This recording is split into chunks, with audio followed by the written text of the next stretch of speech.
and it's because of you, and it's not hyperbole suggested, that we are within a striking distance of eliminating HIV transmission, within striking distance.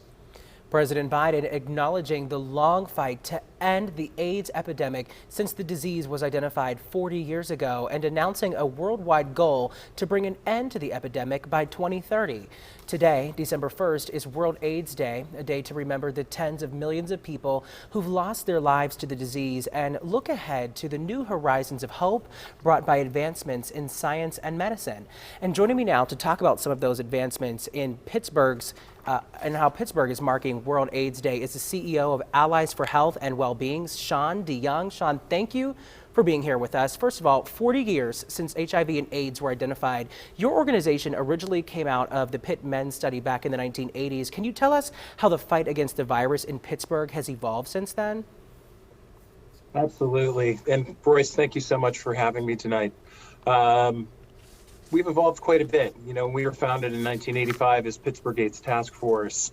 We were founded to help people die with dignity. We didn't know much about the virus. There weren't really any treatment options.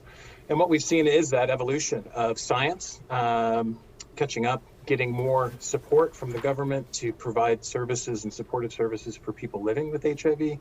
But the medical advancements have been huge, creating new treatments for individuals. It's a lot different now than it was 20 years ago when individuals had to take 20 plus pills a day to stay alive. And now it's a one-a-day pill, or more recently, an injectable treatment for HIV.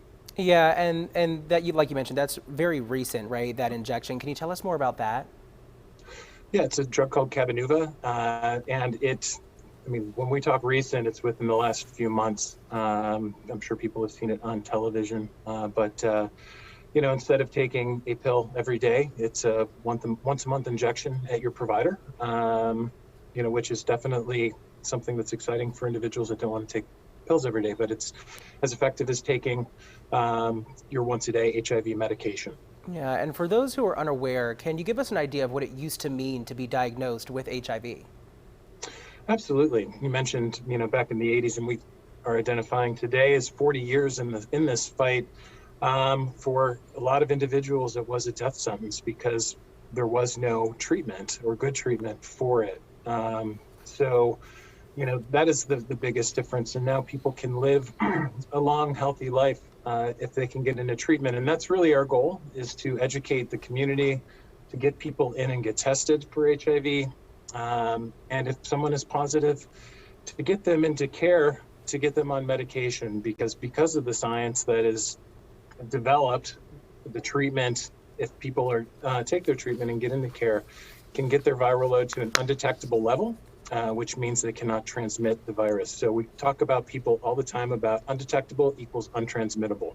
So we want to spread that message. And how can people who might not be connected to at-risk communities get involved in this fight against the virus? Sure. So, one, we want to decrease stigma across the board in all communities, to recognize that this is, a virus that is treatable, that is containable through treatment and prevention.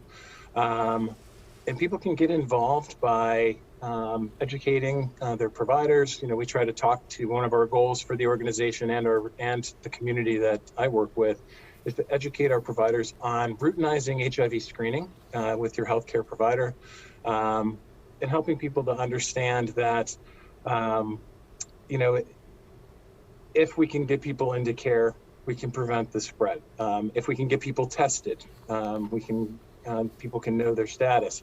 People can get on PrEP, which is pre-exposure prophylaxis, which is a once-a-day pill for people not living with HIV that might be at risk. If they take it, it's 99% effective in blocking the transmission. So people that aren't necessarily connected can help spread that message that this is a fight that we're still fighting, and there are good options and solutions to help us combat it. Yeah, and we're just about out of time, but before we wrap, I want to ask you, how accessible is testing for HIV? HIV testing is very accessible, especially here in Pittsburgh. Speaking of allies, we test for free and confidentially 6 days a week at our space in East Liberty, but there are other organizations like the Health Department and Planned Parenthood, et cetera, that do testing on the regular. But if anybody needs information on that, they can certainly look us up at alliespittsburgh.org through the Health Department or AIDS Free Pittsburgh, another great resource. All right, Sean, thank you so much for joining us tonight.